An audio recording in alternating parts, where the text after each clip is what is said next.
tinha um currículo aqui, falar um pouquinho da minha trajetória acadêmica e política no tema da habitação. Eu sou professor titular de Planejamento Urbano da Faculdade de Arquitetura e Urbanismo da USP, pesquiso há quase 50 anos o tema da habitação, né, do ponto de vista das suas políticas públicas, da sua realidade concreta, e tive, ao longo desse período, poderia chamar uma trajetória entrelaçada entre esse trabalho de pesquisa, de investigação, e o trabalho de gestão pública e de atuação política. Então, eu tive várias funções públicas, entre as quais a Superintendência de Habitação Popular, que coordenou o Programa de Habitação Popular do governo da Luiz Erundina.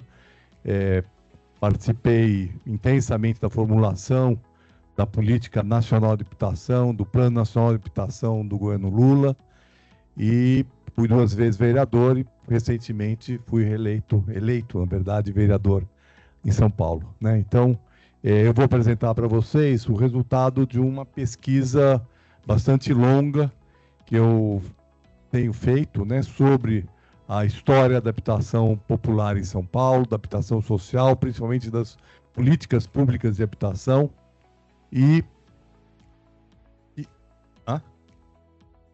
Eu vou falar que fica melhor para eu ver.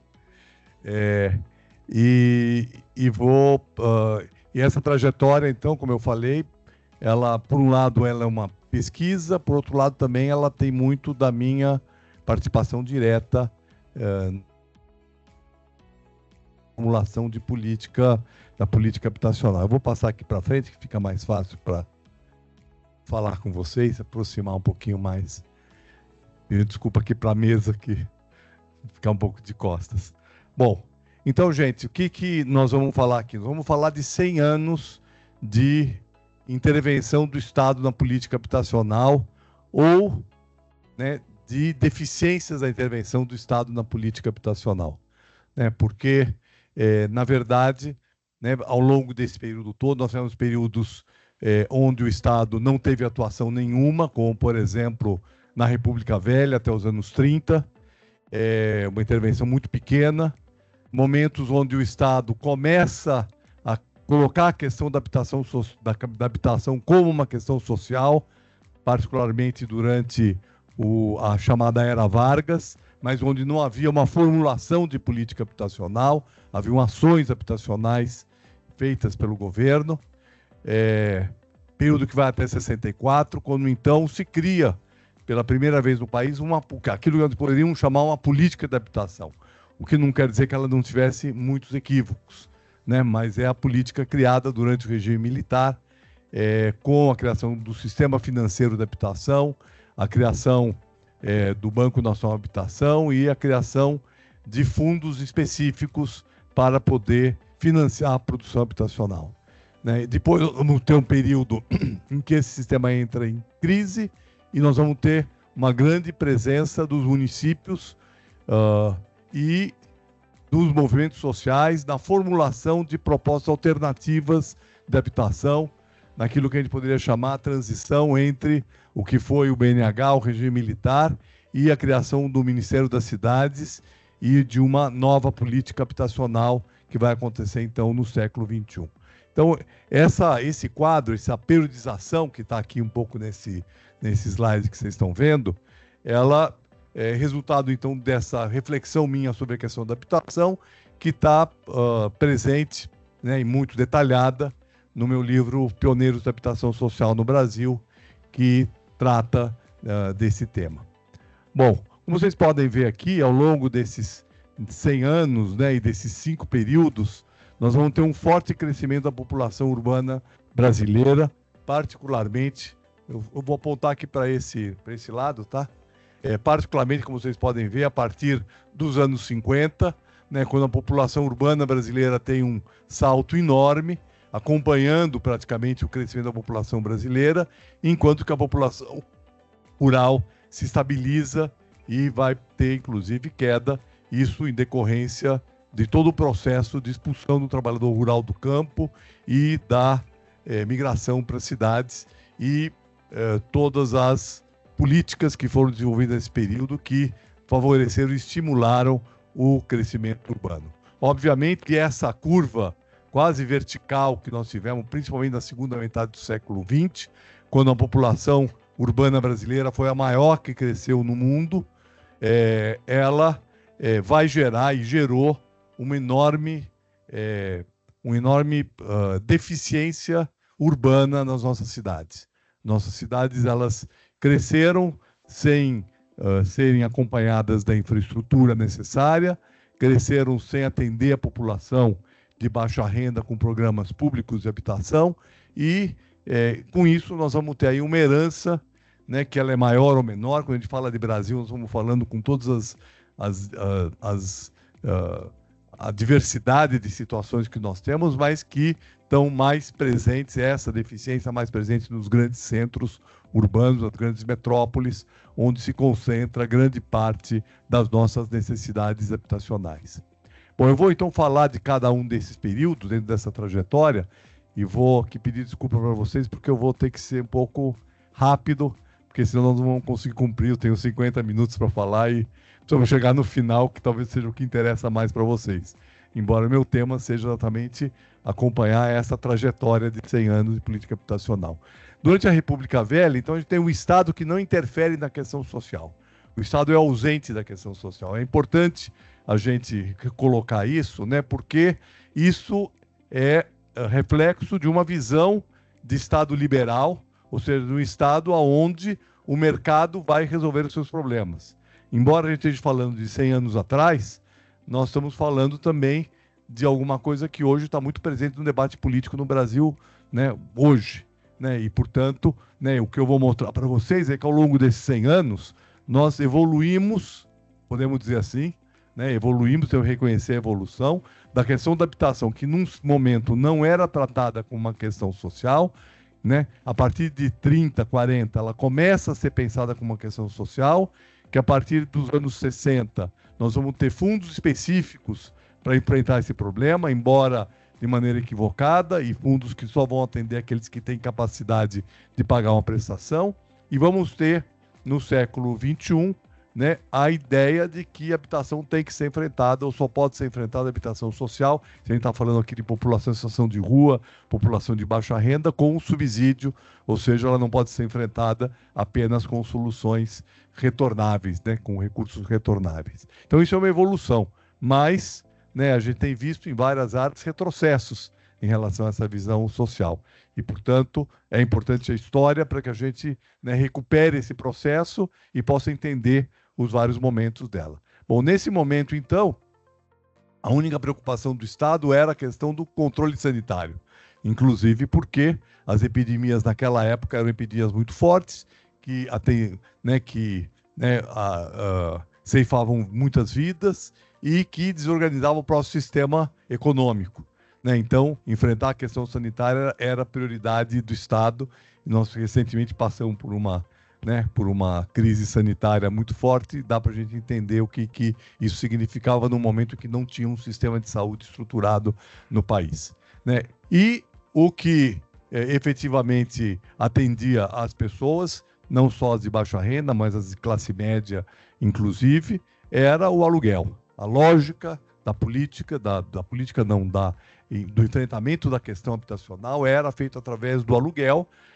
Por quê? Porque, obviamente, uma população, né, que não tinha renda para poder adquirir uma moradia. Né? E na medida que nós não tínhamos nem sistema de financiamento, né, e muito menos sistemas de financiamento subsidiados, como nós vamos ter mais para frente.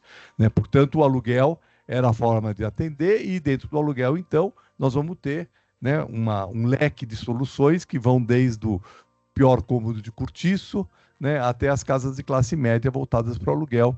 E essa ideia do rentismo está muito presente nesse momento, ou seja, né, investir na produção de casas de aluguel era uma forma de obter uma renda, e isso era muito importante para os setores, né, para a elite do país naquele momento. Nós não tínhamos uma produção estatal de habitação e nós tínhamos vilas operárias, que eram, na verdade, uma forma que o setor empresarial encontrava de, por um lado, oferecer uma moradia para os seus trabalhadores, mas também manter o controle, né, o controle moral, o controle econômico, o controle político sobre aquelas famílias. Então, aqui a gente vê algumas imagens, eu vou passar um pouco rápido, dos cortiços do começo do século, em São Paulo, né, no Rio de Janeiro, né, que eram as principais, que se transformaram nas principais cidades brasileiras no final do século XIX, né? As vilas operárias, essa aqui em Alagoas, né, a vila do Belmiro Gouveia, as vilas operárias tinham uma questão interessante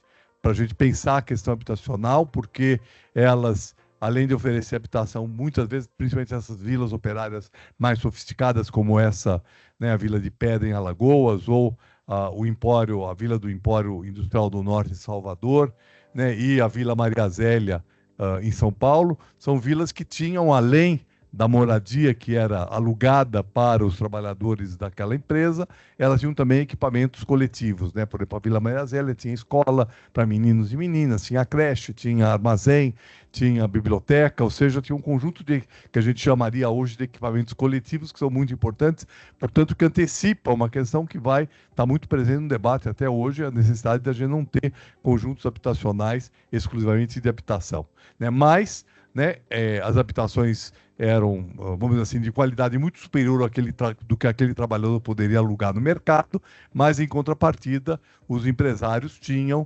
essa é uma foto da Vila Maria Zélia, com seus equipamentos, tinha muito controle sobre o trabalhador. Isso era muito importante. A família toda trabalhava na fábrica, né, e as jornadas de trabalho eram extremamente extensas, porque não havia regulamentação, nós vivíamos um período que sem regulamentação da jornada de trabalho, e também esse empresário proprietário das casas não tinha o risco de inadimplência na medida em que ele descontava num próprio salário, né, as prestações.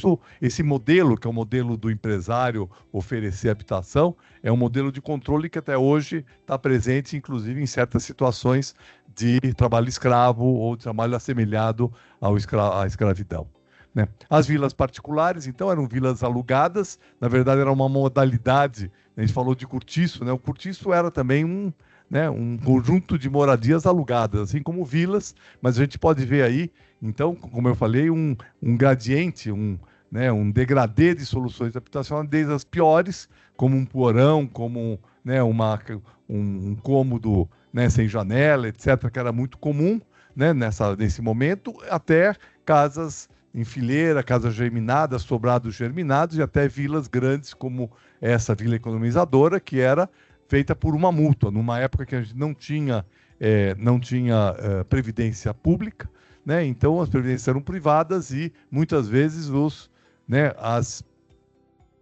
as mútuas vão produzir moradia de aluguel para rentabilizar seus fundos para poder pagar, né, posteriormente, né, os pecúlios de quem era associado a elas. E, portanto, isso mostra como que a habitação nesse período era uma forma de rentabilizar os capitais, habitação, vamos assim, de não necessariamente de baixíssima renda, mas para um setor mais especializado da classe trabalhadora, né? E aí citar aqui duas pequenas intervenções feitas pelo poder público, mas que elas são importantes porque são as primeiras intervenções feitas pelo poder público no Brasil de produção de habitação social. Essa aqui no Rio de Janeiro, que são, né, um conjunto de casas na Rua Salvador de Sá, né, onde a Prefeitura do Rio de Janeiro, que depois de despejar, né, por volta de 8 mil famílias na abertura da Avenida Central, né, e com todos os problemas e a convulsão política que foi gerada a partir daí, entre as quais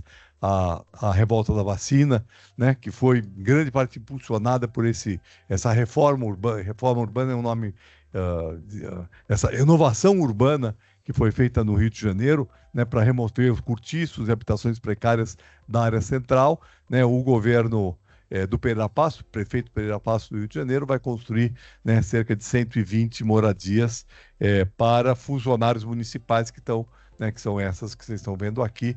Isso é de 1906, mais ou menos, ou seja, a primeira intervenção. E a outra, né, essa que é de 2012, aliás, de 1912, né, portanto, né, mais de 110 anos, quando um presidente um pouco diferente dos presidentes tradicionais, que eram que era da política do café com leite, né, o general Hermes da Fonseca, né, que foi eleito em 11, né, em 10, 11, ele vai então iniciar a construção da Vila Marechal Hermes, que é o primeiro conjunto habitacional feito pelo governo federal, mas que, para vocês terem uma ideia, ele ficou 40 anos em construção, né, porque, né, aliás, isso não é uma raridade, né, Luiz?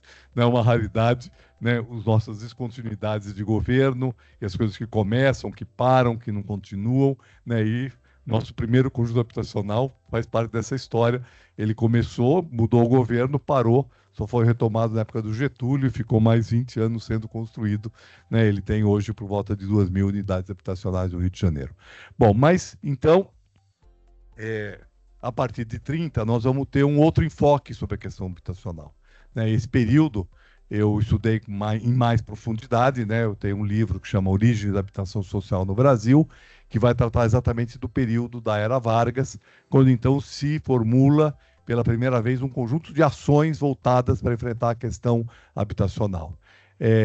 Entre elas, né, uma política voltada a proteger os inquilinos, através da lei do inquilinato, que congelou os aluguéis e que proibiu os despejos, mas que, num período que era um período de grande crescimento da população urbana no Brasil, acabaram gerando efeitos contraproducentes, porque grande parte da população que chegava, né, nas cidades nesse período de grande crescimento da migração não encontrava lugar para morar, porque, obviamente, com o congelamento dos aluguéis, essa produção rentista ela vai se desestruturando. Na verdade, o que se processa aí é uma grande transformação aonde a solução habitacional do aluguel ela vai sendo gradativamente substituída pela casa própria e por uma produção estatal sempre insuficiente para poder dar conta das necessidades habitacionais. E aí nós vamos ter uma fortíssima crise habitacional que vai gerar o crescimento das soluções alternativas, soluções espontâneas de habitação, né? Como, né, os loteamentos clandestinos, a autoconstrução, as favelas, né? Bom, em cada cidade brasileira a gente vai ter um termo para isso, os alagados, né? As invasões, os vários tipos de soluções espontâneas que são desenvolvidas nesse período, né? E por um lado, né? E por outro lado, nós vamos ter as primeiras produções de habitação feitas pelo poder público, né? Depois daquela, né, aquele primeiro conjunto Marechal Hermes, nós vamos ter uma produção que vai estar baseada, então, né, principalmente nos institutos de aposentadoria e pensão, que também são criados pelo Vargas. Na verdade, o Vargas vai criar aquilo que é chamada as leis trabalhistas e uma política de proteção ao trabalhador, mas exclusivamente o trabalhador assalariado, que está registrado, que tem carteira assinada, que vai ter direito, então, à previdência pública, né, através dos institutos, cada categoria profissional com um instituto, né, bancários, industriários, IAPI, IAPT, IAPC, IAPB, IAPTEC, IPASE, cada um vai ter as suas políticas próprias, tanto de assistência, de saúde e de habitação. Então, essa vai ser a origem das políticas públicas de habitação no país, são feitas de maneira corporativa, que exclui o trabalhador informal, né, e que, de certa forma, ela vai permitir, então, que se tenha início a construção dos primeiros conjuntos habitacionais públicos, né? Também é o momento do crescimento da habitação informal, né, da habitação feita pelo próprio trabalhador, e um decréscimo das moradias de aluguel. Não quer dizer que as moradias de aluguel deixam de existir, mas as moradias de aluguel principalmente vão, né, se concentrar em cortiços e em moradias de aluguel como um subproduto dessa produção informal da habitação, que são as casas de fundo de lote, as casas onde, né, o próprio morador constrói um segundo, um terceiro cômodo ou moradia de aluguel, que vai predominar aí até o final do século XX. Aqui só para a gente passar, eu vou passar rápido aqui, porque a produção é muito extensa desse período. Muito extensa não é em termos quantitativos, mas em termos qualitativos, né? Nós temos uma produção importante. Eu fiz o levantamento de todos esses conjuntos dessa época, né? E a gente vê assim como, né, o IAPI, que foi o IAPI, o Instituto de Aposentadoria e Pensão dos Industriários, foi o instituto que mais avançou na formulação de políticas habitacionais, definindo uma tipologia habitacional, né, vários tipos, né, a casa em fileira, a casa geminada, o conjunto, o bloco de 4 andares, né, as casas sobrepostas. Então vai definir uma tipologia que, por incrível que pareça, até hoje, né, o que se entende por moradia popular ou por moradia social está muito baseada nessas tipologias criadas nesse período, né, em termos de tamanho da casa, em termos de formulação do modo de morar, e aí então nós vamos ter essa ideia, também a consolidação de um modelo de moradia, que é um modelo baseado na família nuclear, que esse slide mostra muito bem, né? A ideia da família nuclear. Estou falando isso porque quando a gente fala de déficit habitacional, quando a gente fala de necessidades de habitação, etc., na verdade esse conceito é um conceito culturalmente estabelecido, né? Claro que depende muito de como cada sociedade entende que se organiza e se enfrenta o problema da habitação. É claro que a nossa sociedade, então, ela vai estar se organizando, a partir desse momento, de maneira muito clara, na ideia da família nuclear, né? Ou seja, duas famílias convivendo é considerado déficit habitacional, né? Também o conceito de déficit habitacional está muito ligado à qualificação de qual é o padrão de moradia que se admite como aquele adequado. Isso, obviamente, muda culturalmente e hoje a gente vê variadas formas de moradia, né, de formas de se morar, mas o conceito continua, de certa maneira, ainda o mesmo, mas isso é uma discussão importante para se fazer. Bom, e aí então a gente vê vários exemplos, né? Esse aqui é o primeiro conjunto habitacional de grande escala feito no Brasil, com 2.000 unidades, que é o Realengo, no Rio de Janeiro, e vamos ter aí uma série de soluções habitacionais, muitas delas baseadas nas propostas do urbanismo moderno. Não vou aqui me estender. Quem tiver interesse, depois eu posso fazer a recomendação aqui dos meus textos, livros que têm um levantamento completo dessa produção. Mas o que é importante aí é que esse formato de conjunto habitacional passa a estar presente nas nossas cidades, né? Seja eles os conjuntos de blocos, seja os conjuntos de casinhas, né? Seja soluções menos comuns que também que também aconteceram, né? Por exemplo, como essa em Belo Horizonte, que é um conjunto formado por blocos em torno de um pátio, né? Que por sua vez formam outro grande pátio, que é o conjunto do IAPI em Belo Horizonte, né?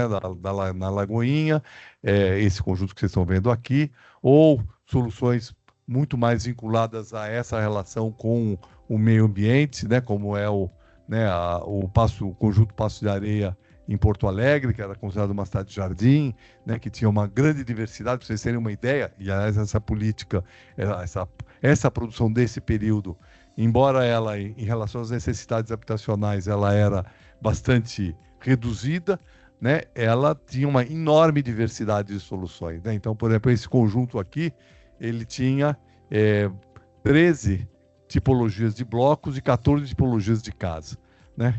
Em 2.500 unidades. Então, quando a gente vê hoje esses grandes conjuntos habitacionais do BNH, depois do Minha Casa Minha Vida, com 2.000, 3.000, até 10.000 unidades, praticamente todas iguais, é uma situação totalmente diferente daquela que nós vamos ter, que a gente tinha num momento em que a diversidade e os projetos que criavam espaços públicos era muito importante. Esse conjunto, por exemplo, na Penha, no Rio de Janeiro, criou um enorme espaço público no meio dos blocos, o que, na verdade, é um luxo do ponto de vista do que a gente pensa hoje em termos de conjuntos habitacionais, e que também estava muito vinculado à ideia de que a habitação, nesse momento, não era pensada como um serviço público. As moradias eram alugadas, os institutos alugavam para os seus associados, né, e se responsabilizavam pela manutenção e pelo tratamento desses espaços públicos que eram,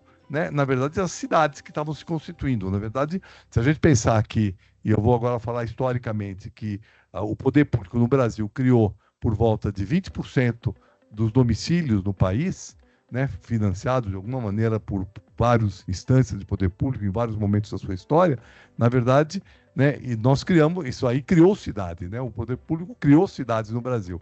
E se tivesse criado essas cidades com uma boa qualidade urbanística, a gente teria um padrão muito melhor do que nós estamos tendo, né? Aqui a gente vê uma outra tipologia interessantíssima, na época, que é uma espécie de uma unidade de habitação corbusiana, né, no centro de São Paulo, um prédio com, né, com teto-jardim, né, com pilotis, né, onde se recupera, então, a qualidade do espaço, né, da habitação junto aos centros urbanos, né, que a gente vê o teto-jardim, né, desse conjunto, né, que, na verdade, recupera o espaço público no alto dos edifícios.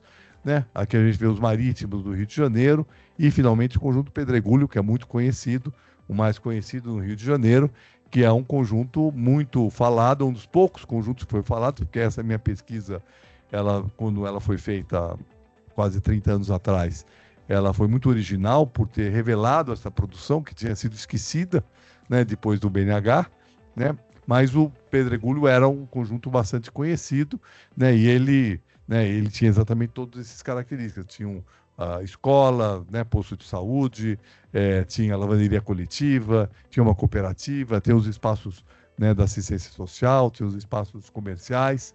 Em suma, era um conjunto que tinha as características muito importantes nessa época, era criar uma unidade de vizinhança a partir da produção habitacional e com uma qualidade arquitetônica muito importante. Eu diria que Brasília, né, nós estamos então fazendo já a transição desse período para o período seguinte, Brasília e particularmente o plano, né, as áreas residenciais de Brasília, as superquadras, é um ponto de chegada dessa política onde o espaço público, o espaço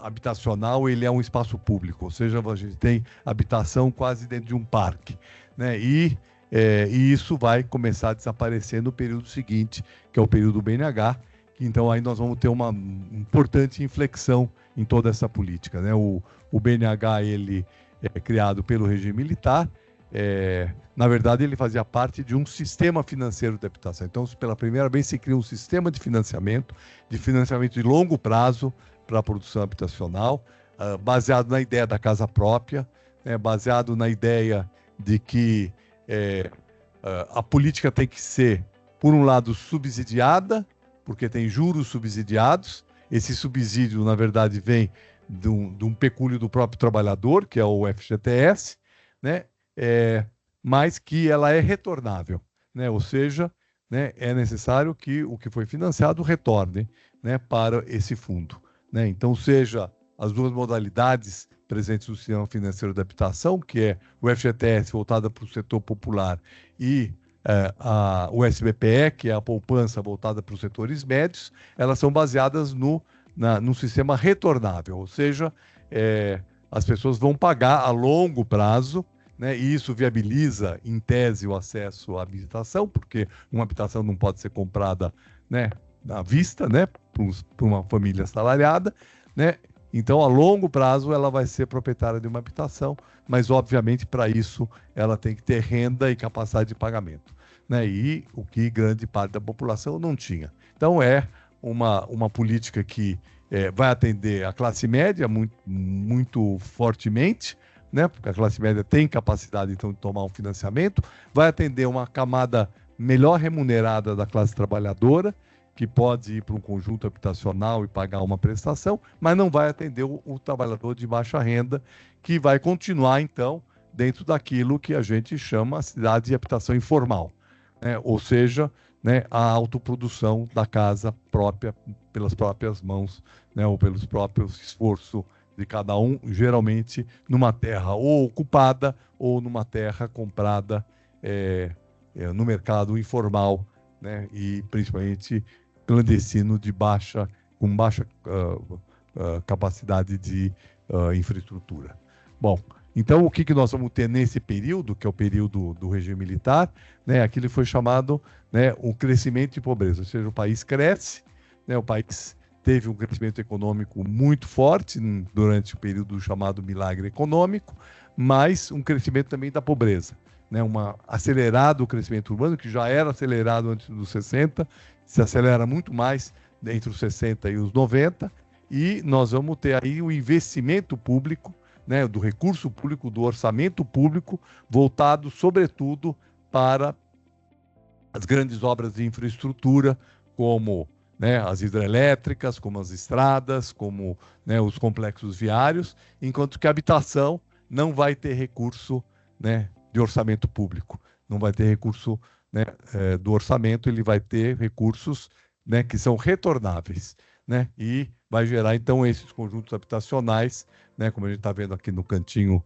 né, no cantinho direito, né, conjuntos habitacionais de baixa qualidade arquitetônica e urbanística, e que vai tentar, então, né, chegar numa população que nunca vai ser de baixíssima renda, mas que vai ter, então, a possibilidade de ter acesso a um financiamento habitacional. Como vocês veem aí, se produz por volta de 4,5 milhões de unidades habitacionais nesse período, que corresponde aproximadamente, né, 1 a cada 4 casas produzidas nesse período, né, porque nós tivemos por volta de 15,5 milhões de domicílios sendo criados no país nesse tempo.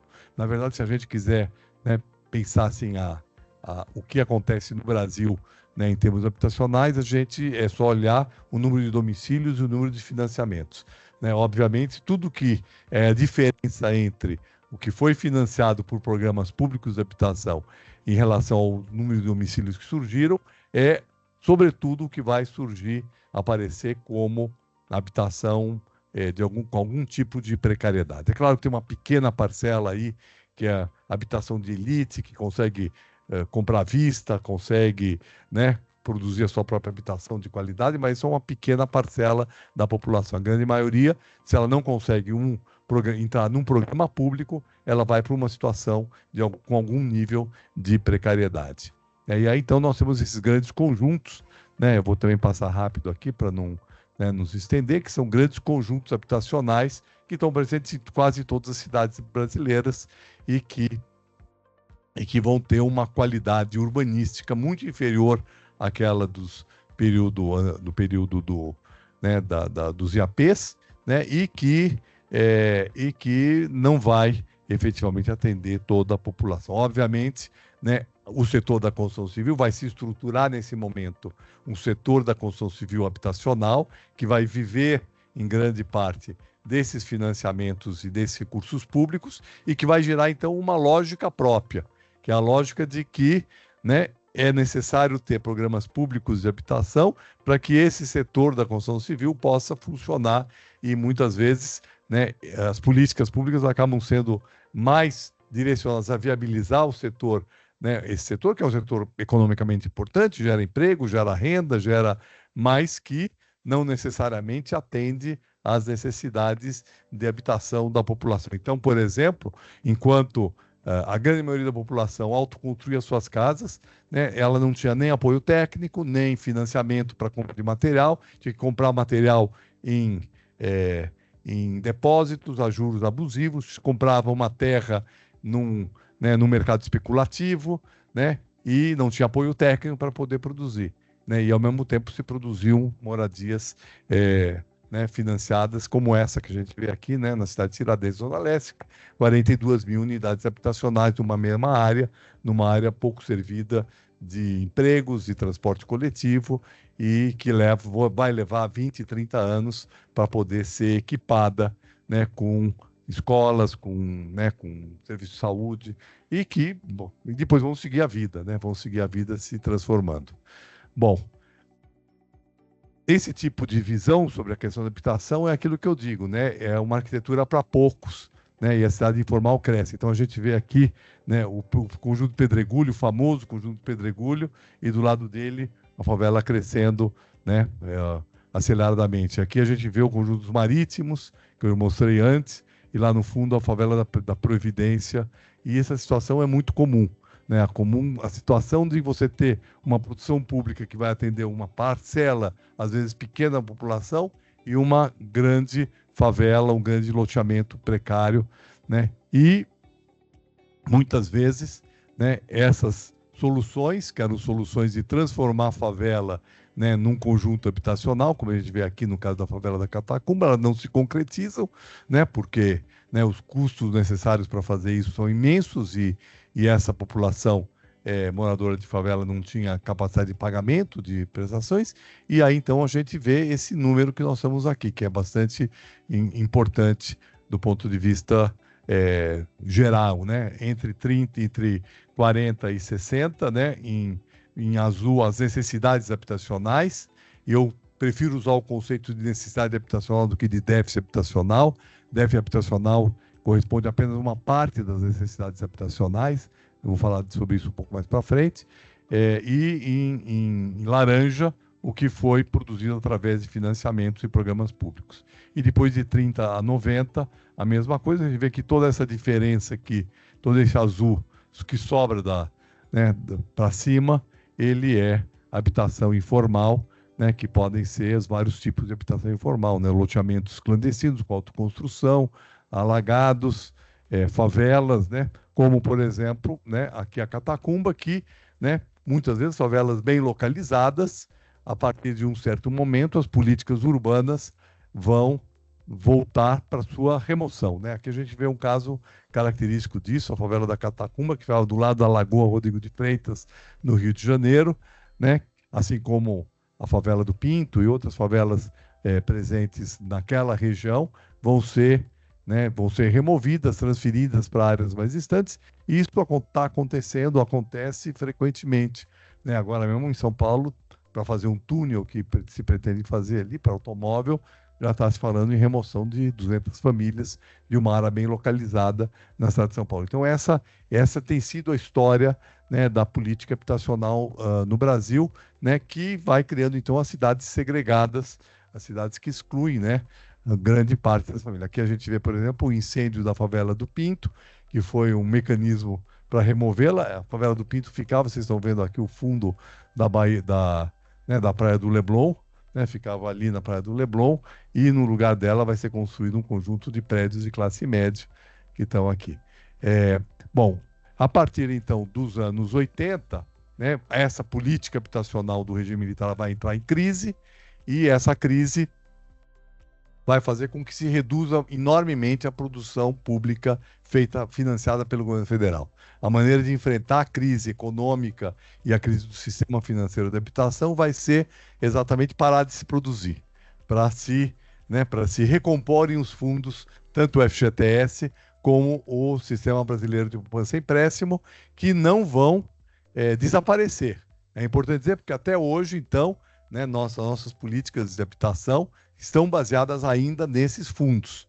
Então, eles não desaparecem, mas eles ficam praticamente inoperantes durante muito período, e isso coincide com a crise da ditadura, com a redemocratização, com o surgimento dos movimentos populares e crescimento dos movimentos populares, e tudo isso vai fazer com que, né, a gente consiga ter um período que foi bastante criativo de criação de políticas municipais de habitação. Vocês veem aqui o enorme redução que nós vamos ter do começo dos anos 80 para daí para frente, ou seja, cai enormemente, né, os financiamentos, né, o que estava em torno de, né, entre os dois fundos, alguma coisa em torno de 600 mil unidades aqui no começo do século, somando o amarelo com o verde, vai cair para menos de 50, de 100 ao longo de quase todo esse período.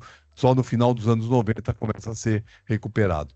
Esse período é um período de muita mobilização, da redemocratização do país, de mobilização social, né? E, né, é um momento que então vai surgir uma nova perspectiva de pensar o problema da habitação, né? Eu participei muito no governo da Luiz Erundina, coordenando a área de habitação, dessa perspectiva, que era uma perspectiva renovadora, onde se colocava então a questão, né, da participação do usuário, né, dos moradores, dos projetos, a participação na gestão, né? Foram criados programas, né, como o programa de autogestão e de mutirão para a produção habitacional, com participação dos usuários, né, onde, né, a gente superava, então, né, aquele momento em que a política habitacional e os conjuntos habitacionais vinham de cima para baixo, para um momento em que as pessoas se reuniam para discutir os projetos, para poder participar desse processo, e também se vai, né, trabalhar com a ideia da diversidade de programas e de projetos, porque a ditadura militar ela teve fundamentalmente marcada por fazer conjuntos com grande uniformidade, né, que é o que interessa muito para o mercado imobiliário, para o mercado da construção civil, que construir tudo igual é muito mais simples, muito mais rápido e dá muito mais rentabilidade. E então se recupera a ideia de diversidade de várias alternativas de habitação, com muita participação dos moradores. E aí, então, quando eu falo diversidade de programas né, de produção de casa por mutirão e autogestão, urbanização de assentamento precário, às vezes combinado com construção de conjuntos, para desadensar as favelas e viabilizar sua urbanização, né, a colocação de infraestrutura, né, a colocação de pavimentação, transformando então um assentamento que era precário, que foram esses milhares de assentamentos que surgiram no país, né, em condições, eu não vou dizer adequadas, certo? Mas onde a qualidade urbana ela ganha uma prioridade. Que eu não digo que não é adequada, porque na verdade nós temos uma desigualdade estrutural no país. Ou seja, quando um assentamento surge como favela, como loteamento clandestino, por mais que se urbanize, por mais que se melhore suas condições, ele nunca vai, né, ter a mesma condição que um loteamento, né, por exemplo, de classe média alta, um loteamento de elite, que tem ruas largas, tem calçada, tem respeito aos fundos de vale, etc. Outra política que foi desenvolvida e que vai ganhar cada vez mais força é a ideia do direito ao centro e a proximidade com o trabalho. Então, o desenvolvimento de projetos habitacionais, vou passar rápido aqui, gente, sem muito tempo aqui para poder mostrar cada um deles, mas projetos que são projetos aonde, nas áreas que eram encurtiçadas ou nas áreas que eram bem localizadas, vai se criando, então, programas de habitação em áreas centrais e que vai gradativamente estimulando, né? Vocês veem aí como num cortiço pequeno, num lote de 12 famílias, de repente surge um pequeno conjunto habitacional. Tudo isso estava muito baseado num processo de participação e diálogo das famílias. E com isso vai se criando a ideia de que a habitação em área central é uma alternativa, porque até então a ideia é que a habitação popular tinha que ser necessariamente na periferia. E a partir daí nós vamos passar a ter, inclusive, ocupações, né, de prédios, cada vez em maior quantidade, prédios ociosos nos centros das nossas cidades. Esse projetinho é um projeto muito interessante, como vocês veem, super inserido dentro da cidade, que é uma outra questão importante, que é a inserção dos projetos na cidade e não como áreas segregadas, né? A ocupação de imóveis vazios, né? Por quê? Porque, na verdade, quando a gente chega no final do século XX, nós já vamos ter prédios, né, que têm um histórico, que já estão obsoletos e que vão ficando abandonados, né? Não é só por especulação, é por própria obsolescência dos edifícios, incapacidade, e também pelo fato de que as nossas cidades elas vão abandonando seus centros e abrindo novas fronteiras imobiliárias, e com isso vai se abandonando o estoque anterior. E esse estoque, então, passa a ser objeto de ocupação, né, por parte do sem-terra, né, do sem-teto, e isso vai, né, gerando, então, todo um movimento, como a gente pode ver aqui, né, essas áreas que estavam vazios. Já acabou meu tempo? 10 minutos, tá bom. Vamos tentar chegar lá. Então, são áreas que aqui a gente vê uma área que era um terreno da universidade, que estava vazio, né, que foi ocupado e que, então, vira um conjunto habitacional para esses movimentos. Aqui no Rio de Janeiro, um cortiço abandonado que foi transformado em habitação social, e isso aí tudo vai criando, então, né, todo esse processo desse período, né, que eu chamo de período pós-BNH, né, mas são períodos de muita esperança, de muitas propostas, anos 80 e 90, muitos chamam de década perdida, mas são décadas de muita formulação, de muita experimentação, vai lançando, então, ideias importantes que vão ser né, gerar depois propostas em nível nacional. Então, por exemplo, em 91, muito baseado na experiência de São Paulo, foi lançada a proposta de um Fundo Nacional de Habitação, que mobilizou movimentos sociais, né, com 1 milhão de assinaturas, exatamente buscando o quê? Buscando fazer aquilo que estava sendo feito em São Paulo e que não era feito em nível nacional no sistema financeiro de habitação, que era o subsídio para a produção habitacional. Porque essa produção toda que nós tivemos em São Paulo, que foi feita também em outros municípios, outros estados, era uma política baseada em recursos orçamentários, né? Não eram recursos retornáveis. É claro que não quer dizer que não tinha necessariamente retorno, mas o retorno era pensado de acordo com o critério social e não com o critério financeiro. E isso, então, lança em questão em nível nacional, que é a necessidade de a gente ter programas nacionais baseados no subsídio.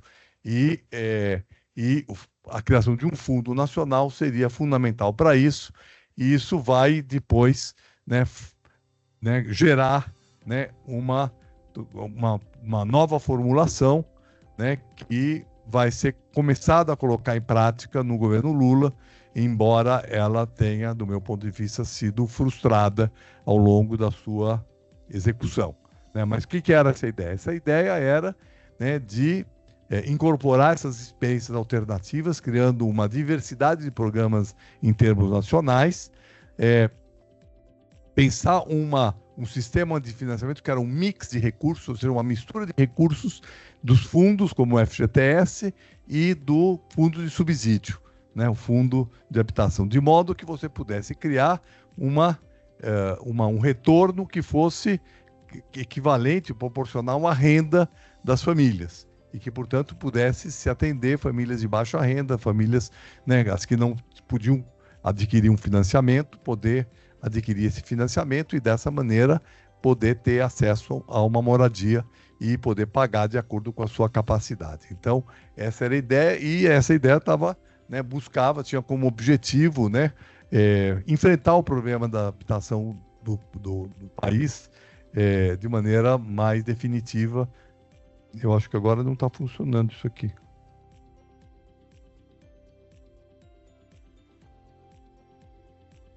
O passador não está funcionando aqui. Agora passou. Bom, agora passou. Então, isso vai gerar, então, todo um processo que eu vou deixar aqui depois, como eu acho que não vai ter tempo para discutir muito, mas vou deixar aqui como uma questão para a gente no debate aprofundar.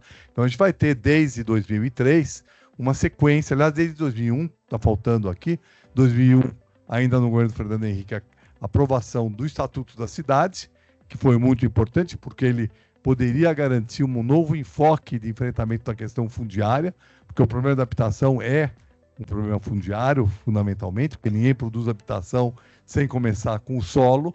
Então, o Estatuto da Cidade trabalhava com a ideia da função social da propriedade, né? Depois a criação do Ministério da Cidade, juntando no mesmo ministério uma ideia que era muito importante, que era de articular as políticas urbanas, a política de habitação, de saneamento, de mobilidade, de uso do solo, para poder enfrentar esse problema de maneira mais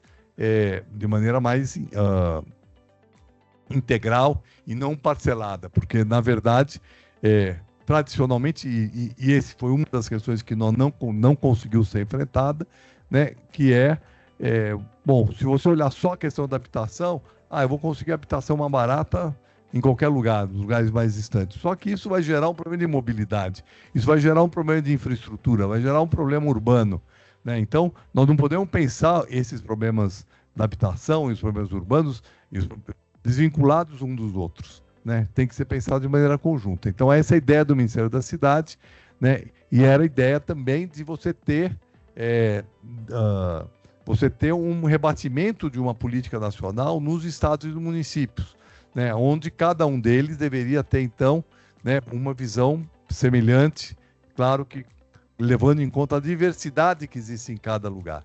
Por isso que se propunha, né, que cada cidade fizesse seu plano municipal, ou cada estado fazer seu plano estadual de habitação e desenvolvimento urbano, onde cada cidade pudesse desenhar o que era o mais importante para aquele aquela realidade, né? Porque o Brasil é muito diferente, a realidade de Vitória é diferente da de Vila Velha, que é diferente, né, do Rio de Janeiro, de São Paulo, de uma pequena cidade do interior, cada uma tem, e portanto a gente deveria ter essa diversidade. Então a ideia fundamental dessa política de habitação era de que a gente tivesse essa diversidade, tivesse diversidade de programas, tivesse diversidade de realidades, e isso, né, infelizmente, não foi implementado como estava previsto aqui no Plano Nacional de Habitação, né, em 2007, 2008, quando a gente tinha um leque de programas habitacionais propostos, né, e aí então nós vamos ter, né, tivemos o PAC, que é o Programa de Urbanização de Assentamento Precário,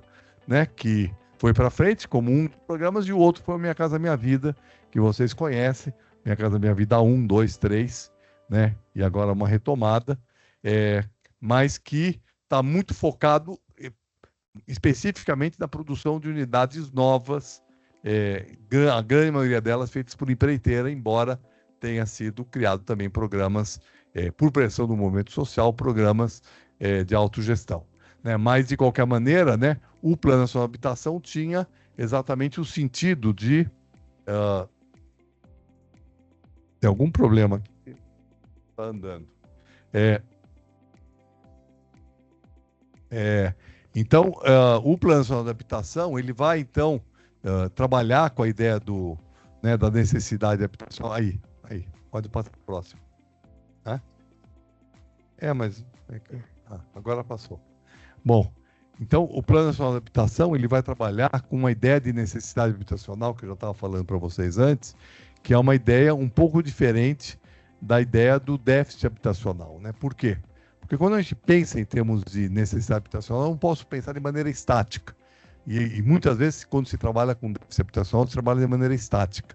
Ou seja, qual é o problema habitacional hoje, né? Então, né, como a gente vê aqui na pirâmide da direita, né, na pirâmide essa aqui, aliás, da esquerda, né, a enorme quantidade que existe de população de baixa renda, que é o amarelinho. Por quê? Porque exatamente são as pessoas que hoje estão em situação precária de habitação. Isso vai reduzindo no grupo 2, que é um grupo intermediário, e lá na ponta da pirâmide praticamente ele não existe, né? Então, só que se eu pensar num prazo, e quando eu faço um plano eu tenho que pensar, no caso o Plano Nacional de Habitação ele tinha um horizonte de 15 anos, eu vou pensar não só na necessidade que está hoje presente, mas nas necessidades futuras, na demanda demográfica, porque eu vou ter um crescimento grande das famílias, as famílias têm ficado no Brasil cada vez mais de tamanho menor, e, portanto, como a nossa lógica é a lógica da família nuclear, né? Cada pessoa quer ter uma... Então, o número de famílias que precisam de habitação é maior do que o número de pessoas, né? Então, isso cria... Nós temos as migrações, né, nacionais e internacionais, nós temos a substituição do estoque e temos a obsolescência do estoque. Então, nós temos uma enorme quantidade. Então, a gente pegar aqui o gráfico da direita, nós vamos ver, então, que tem a necessidade habitacional, pega várias faixas de renda, inclusive as faixas mais altas. Claro, essas necessidades do segmento mais alto, os 20% aqui em cima, eles são resolvidos através do mercado, né? O segmento intermediário, ele exige de algum apoio do Estado, né? Por exemplo, um financiamento subsidiado, alguma coisa tipo. E a base da pirâmide é aquela que, se não tiver nenhuma política, vai virar déficit acumulado no futuro. Então, essa é um pouco o quadro, né, de necessidades habitacionais, que são enormes no país, continuam sendo muito grandes e vão gerando, porque claro que o problema habitacional não é um problema em si, ele é um problema que decorre da remuneração do trabalho, né? Quando eu está muito focado na questão de população de rua, você tem um conjunto de aspectos que geram a necessidade habitacional daquela população, né? Que não é só ter habitação. Ter habitação é uma coisa importante, mas ela não é exclusivamente o problema de ter habitação. Então, problemas de vários tipos, né? Então, a gente, né, só para mostrar aqui algumas imagens, né, muita coisa foi para frente, né? Se criou, de fato, um programa habitacional com subsídio. Então, pela primeira vez, o Minha Casa Minha Vida, ele é um avanço importante desse ponto de vista, porque criou um programa que, pelo menos uma parte dele para a população de baixa renda, uma parte significativa. Aqui a gente vê os números até 2018, de 2019 a 2022 praticamente nada foi feito para faixa baixa renda, mas a gente percebe que a faixa 1, né, que é a faixa voltada praticamente inteiramente subsidiada, ela significou, né, no período de 2009 a 2014, 45% do total do que foi feito no Minha Casa Minha Vida. E a faixa 2, que é uma faixa que precisa de algum apoio governamental, precisa de algum subsídio, ela também foi bastante, contemplada, né, 43%. Então, é um programa que, pela primeira vez, atendeu a população de baixa renda, mas, obviamente, ainda em números muito insuficientes para poder, né, garantir as necessidades habitacionais que estão presentes. O programa de urbanização precária é a mesma coisa, um programa importante que foi criado, né, pela primeira vez, é um grande programa nacional de urbanização de assentamentos precários, mas também com muitas dificuldades de escala e muitas dificuldades de poder viabilizar, porque não é tão fácil intervir numa área que já está ocupada. E, né, outro erro, né, do Minha Casa Minha Vida foi, né, que grande parte da sua produção teve esse formato, né, de conjuntos habitacionais isolados, em áreas distantes, em áreas onde não tem emprego, né, e que, portanto, reproduziram problemas que tinham sido criados na própria período do BNH. O Minha Casa Minha Vida em Cidades, ele garantiu alguns projetos importantes, né, com participação, na verdade, é um desdobramento da autogestão, né, em projetos de habitação, mas a porcentagem deles, como a gente pode ver nesse gráfico aqui, a porcentagem da autogestão é muito pequena, né? No Minha Casa Minha Vida em Entidades, né, foi apenas 78 mil unidades em 1 milhão e 600, no total de 5 milhões e 400, né? E o rural também um número pequeno, 220 mil. Então, número muito pequeno, mas ele é importante porque também foi o primeiro grande programa nacional, né, voltado para a autogestão. Nós tivemos também alguns projetos com qualidade, não foram todos ruins, né, alguns projetos com qualidade, e isso dependia muito também das prefeituras, quer dizer, prefeituras que estavam empenhadas em garantir qualidade ou movimentos sociais que estavam preocupados com qualidade viabilizaram, né, por exemplo, esse conjunto, esse prédio aqui é um projeto, né, de um retrofit financiado pelo Minha Casa Minha Vida para uma associação, né, para um movimento de moradia. Então, né, são questões que podem ser enfrentadas, mas eu preciso ter uma sociedade organizada e preciso ter prefeituras envolvidas. E para finalizar, que eu acho que meu tempo está se esgotando, né, ressaltando aqui a importância da política habitacional. Ela tem hoje múltiplas, né, facetas para enfrentar questões contemporâneas. Ela tem a garantia do direito à habitação, que é um direito fundamental, como já foi falado aqui na mesa de abertura, certamente o Luiz vai falar bastante sobre isso, mas ela também tem outras questões importantes, né, que é o enfrentamento da desigualdade urbana, que é muito forte, a geração de emprego e crescimento econômico, ela é uma atividade econômica, tem essa vertente, é uma vertente importante, ela hoje cumpre um papel importante na adaptação das cidades para a questão da emergência climática. Nós não podemos desconsiderar o momento que nós estamos vivendo, né? Então, a habitação, tanto ela na sua produção tem que estar preocupada com a questão climática, como, né, para nós adaptarmos a cidade, nós vamos ter que enfrentar a questão da habitação. Áreas que não eram de risco vão ser áreas de risco, né? E, portanto, nós temos que pensar, né, com um enfoque diferente do que se pensava até então, né, porque, né, não tem assim nenhum sentido humano achar que uma pessoa mora num lugar que pode sofrer enchente a qualquer momento e que a qualquer chuvinha as pessoas já estão, né, preocupadas com essa questão. E a questão sanitária, a crise sanitária da Covid mostrou a importância da habitação como um elemento fundamental, né? As principais recomendações da Covid fique em casa, né? Para isso precisa ter casa, né? E lave as mãos, para isso eu preciso ter saneamento, preciso ter água, né, permanentemente. Né? E eu quero finalizar aqui dizendo o seguinte, que nas condições do Brasil de hoje, que é o que nós temos que pensar, é impossível a gente pensar que nós vamos subsidiar inteiramente uma unidade pronta para toda a população que precisa. né? Portanto, nós precisamos ter uma estratégia para pensar essa questão.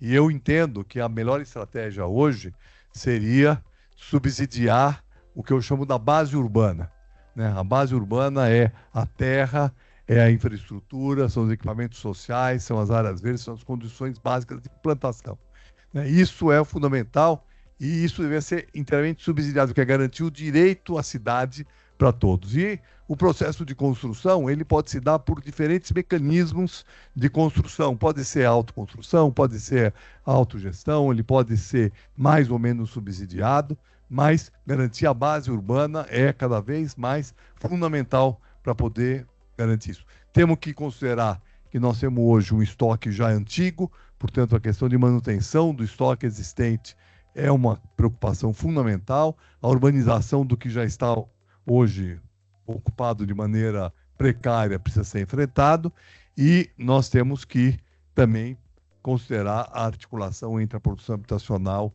e a questão urbana. Eu não vou falar desses gráficos aqui, né, porque senão a senhora vai, né, mas depois, se a gente puder voltar, né, aqui está tratando a estrutura das necessidades habitacionais que nós temos, seja de unidade pronta, né, seja de assentamentos precários e os programas, as linhas programáticas que tinham que ser voltadas a cada um deles. É claro que cada cidade, cada estado, cada realidade vai ter uma necessidade específica e diferente, mas essas questões são questões que precisam ser observadas para poder, então, a partir de planos locais de habitação, poder se chegar à melhor forma de enfrentar o problema. Bom, dentro disso, assistência técnica de habitação e interesse social, que é uma importante bandeira aqui dos arquitetos, é fundamental, né? E nós precisamos trabalhar também com a necessidade de garantir os fundos públicos para o subsídio habitacional e o financiamento subsidiado habitacional. Se nós não tivermos isso, nós não vamos enfrentar essa questão. Então, gente, é isso. Obrigado.